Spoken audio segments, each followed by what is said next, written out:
不是记得吗？还没有订阅的朋友记得订阅哦。今天的 Mikhail's Coffee Chat， 我们邀请了一位大咖级人物，那就是 Mira。Hello， 大家好。跟大家讲一下，这 Mira 真的是很厉害，因为在我大学时期，她可是拿过第一次 list 的人，然后她现在在INSEAD读 MBA。大家好，我叫Mira，你小娜。那个，我跟 Nico 是大学本科同学，2014年毕业，然后工作了6年之后呢，决定要回炉重造一下，所以今年1月份开始是在INSEAD新加坡校区读 MBA 项目。其实我想问一下，你当初为什么选择读 MBA？ 因为其实我相信很多人都有考虑过，但最后还是放弃了，就很想知道你到底是怎么想的。OK， 读 MBA 这个决定呢，可以算是有一半是我自己想，另外一半属于被逼上梁山。就是对，因为其实之前工作的企业就是公司里面会有一些 mentor 然后也是比较好的前辈，那这些前辈也会给我们一些职业发展上的建议。那当时我是同时收到2位前辈建议说我要考虑去读一个 MBA。一开始真的只是说开玩笑，然后当时因为读 MBA 需要考那个 GMAT 嘛，对，然后我本身是不觉得我能考到一个好成绩，但是就是考到了一个好成绩。对，考完了之后就觉得这么好的分，那不申请好像是有点浪费，所以当时就也是抱着试试看的心情吧。正好申请其实是2020年3月份。就是正好是疫情爆发，然后大家那时候我在上海工作，大家都锁在家里，然后也没有什么事情干，只是空虚的时候比较容易要想这种深入的问题。对，所以当时就是属于就是也没有说一定是非常抱有目的性的去申，但是somehow就是申到了。INSEAD 是 top 3但其实也还有很多美国的学校可以选择。那你可以跟我们讲一下，为什么最终你选的还是INSEAD？因为毕竟你的分数其实很高，选择性真的是就是想去哪里？对。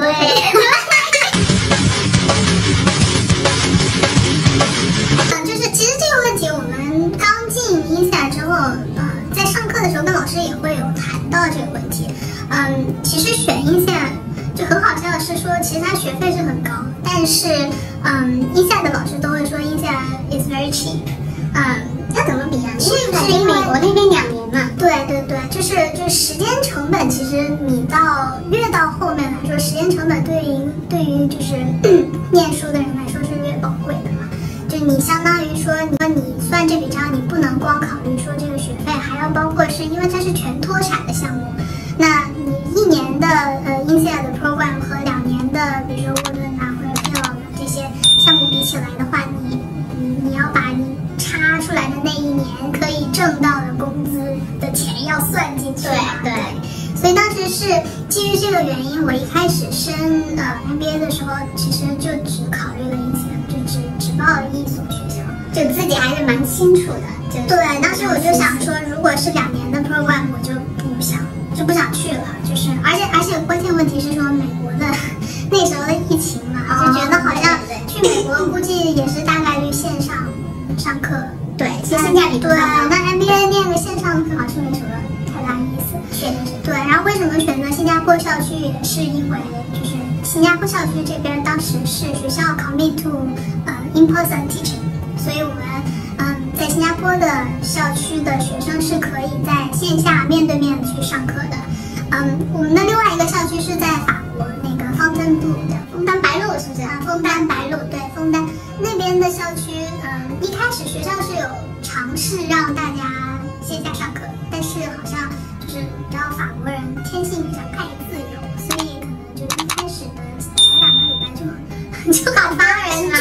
对，很多人中，然后就集体都去线上上课了。所以包括其实学校有那个交换的，就是年终有交换的机会，我也没有报交换机会，所以主要是怕死了。我是不想要赶上那个新冠肺炎的生命乘客队。对，那我们下一个问题就是需要你具体的给我们分析一下INSEAD对 MBA candidate 的那些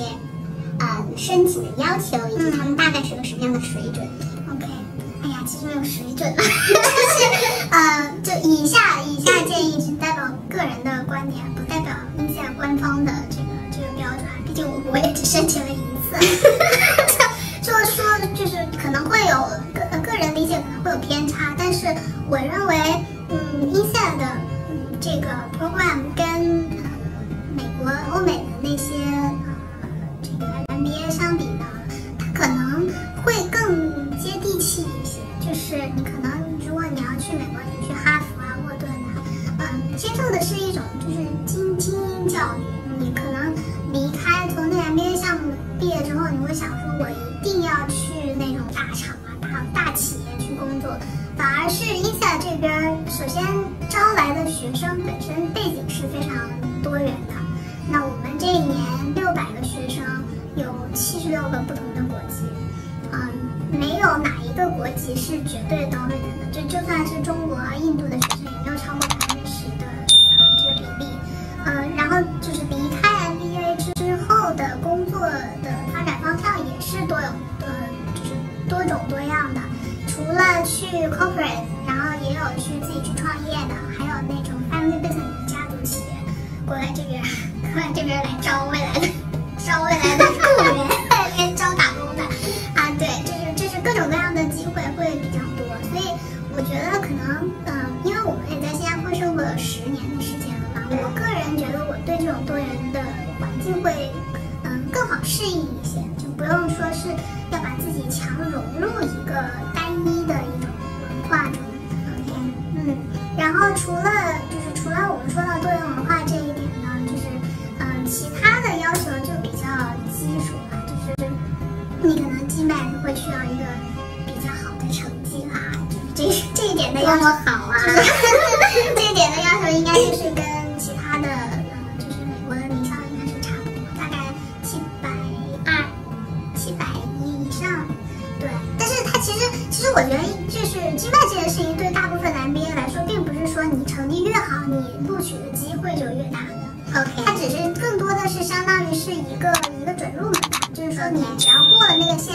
然后剩下的就是看你其他的综合能力了。它就不会说因为你成绩好，我给你更多的优待。对，就相当于过了710，你750跟710没有区别的，可能是完全一样。对，当然我们班我是有见到770的这种大学霸，也是那种本身就是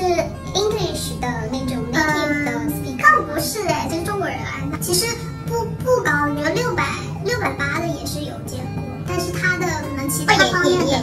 会有，但是他其他方面的profile就非常强，比如说就是很丰富的 background， 比如说他有做那种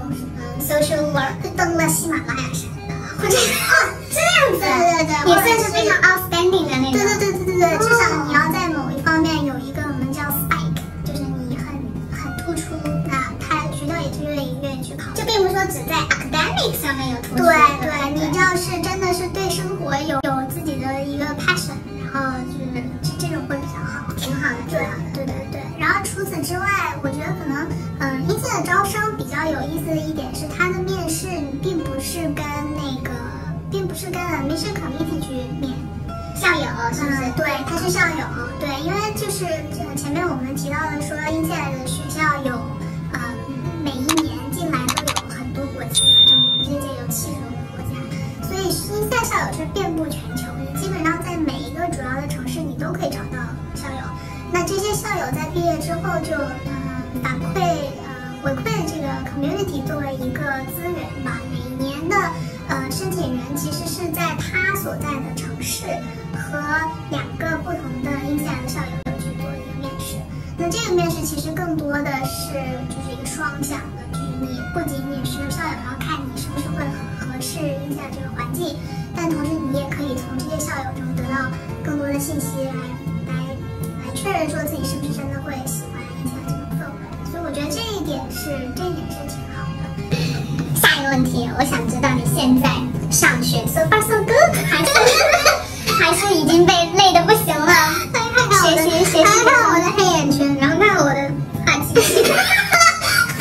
跟前些差不多了，大爷们。哎呦，就很苦。那个就是生活，其实我觉得INSEAD MBA 这件事情本身是一个见仁见智的事情，就是你想要什么，你就会得到什么。你如果想要说是我我就是要 maximize 我的这种压力的这个感觉的话，你 you will get it。你要是想我就是要就是 social 啊，或者是 party 啊 ，you will get it。这个完全看个人选择，但对我来说，可能我你也知道，我大学的时候就是比较学术，然后我觉得念 MBA 的一个主要的目的也是学术，所以我就是会花比较多的选择了埋头苦干，对，花比较多的时间去尝试理解课堂上老师讲的内容。那这边其实因为INSEAD的教授整体来说，我觉得还是比较厉害的。上课很少有那种就是你觉得这个教授讲的太无聊，然后想要走神的情况。然后同时它的节奏比较快，因为我们1年5个学期，1个学期2个月，2个月你就要完成5到6门课。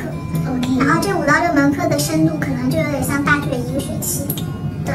你就相当于是说你把4个月的课程压缩到2个月，然后你1年之内重复5次，所以这个强度其实你如果完全想要理解100%老师上课讲的内容，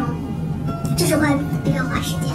那除此之外呢，当然还有 social 啊，你需要跟别人去了解一下他们所在的 industry 有什么样不一样啊，这个是要花时间。然后另外就是找工作，最近的两个礼拜大家都是疯狂的投简历，疯狂的准备面试，所以这3个方面就加在一起了之后，你其实个人的时间就很有限了。那这边对于如果你是比如说我在新加坡念书，但是如果我在新加坡还有自己的生活的话，这个就是需要平衡一下。有的时候可能就是最近刚刚结婚，那我老公就有时候会complain说，真的就是为什么天天就是早出晚归，早上6点钟就走啊？对，回家来学校见你。昨天他和我一起上了1节课，真的，然后会被老师抽到点名。我昨天上课之前有跟老师说，我说我老公要来上课，可不可以 sitting？ 然后老公说可以，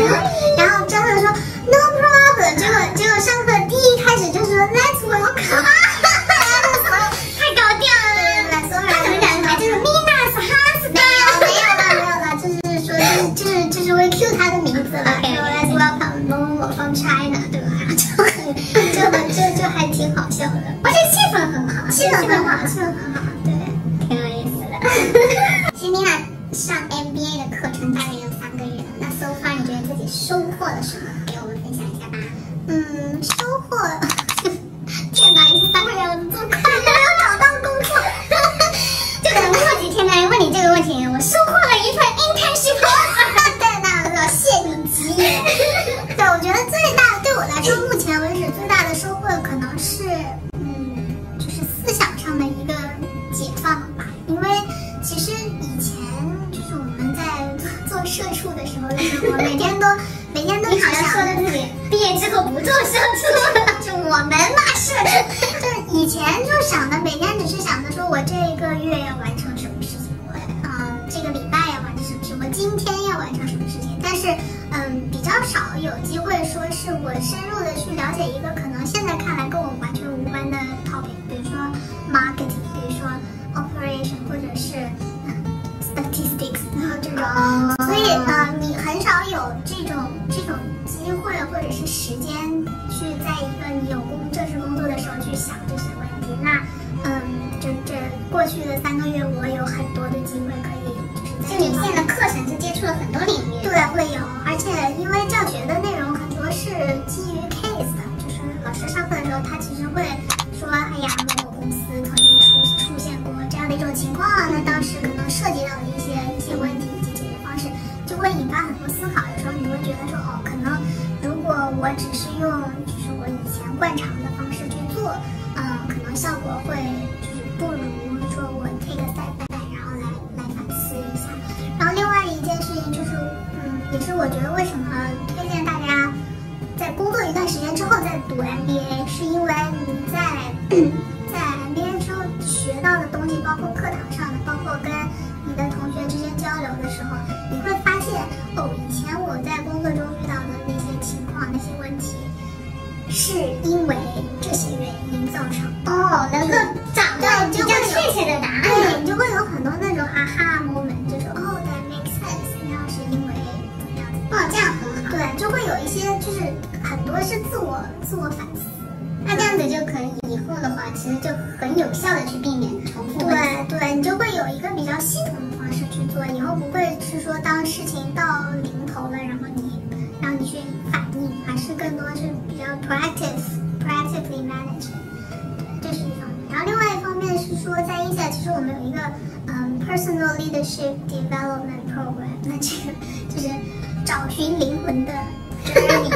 对，这个基本上是你会有一个 coach， 然后你跟他有1对1的session啊，那他其实更多的是帮助你了解你自己。每个人都有吗？每个人都有。当然，这个就是有效性取决于你有多愿意打开你自己去跟教授去跟那个 coach 去讲你的个人经历啊，或者说你遇到的一些困惑呀，他可能会给你一些就是比较科学性的方法去解决，也有可能他只是给你一个机会让你去倾吐，然后他去听。那你刚才说的这是个 leadership program， 那其实他会往 leadership 这个方向去培养你的能力。对，它是其实这个事情是这样，就是说我认为你如果要成为一个 leader， 你首先要 come clean to be true to yourself。你首先要对自己有一个正确的认识，你才能说我去影响他人，一个 positive way， 对吧？所以就是至少目前3个月，我还在开发自我的这个阶段，所以不知道未来后面8个月会不会有什么样的情况？加油，需要我们的 follow up interview。Come back in 8 months time， 之后超多 offer， 希望现金，一定可以的。大家点赞拿 offer，like， 非常棒，谢谢妮娜，在她繁忙的学习生活中，为这段时间跟我们有那么一段非常有用的分享，谢谢你，也希望你赶紧拿到你的实习 offer， 并拿到你的 return offer， 然后人生飞黄腾达，还是一句话，苟富贵无享了。谢谢你说对。然后我们现在看了这个视频的所有人都会记得你，然后以后如果有机会跟你一起合作的话，你一定要抬举一下呀，仅代表个人观点啊，不要因为任何原因去诉INSEAD的内容。但大家如果有兴趣，对INSEAD MBA 的 program 有兴趣的话，也可以上他们的官网去看一下，了解更多的情况。然后妮娜肯定是作为一个校友，可以给大家更多的帮助的。好了，我们谢谢他，也谢谢大家的观看。今天视频就到这里啦，还没有订阅的朋友记得订阅你可不是记得吗？我们下期节目再见。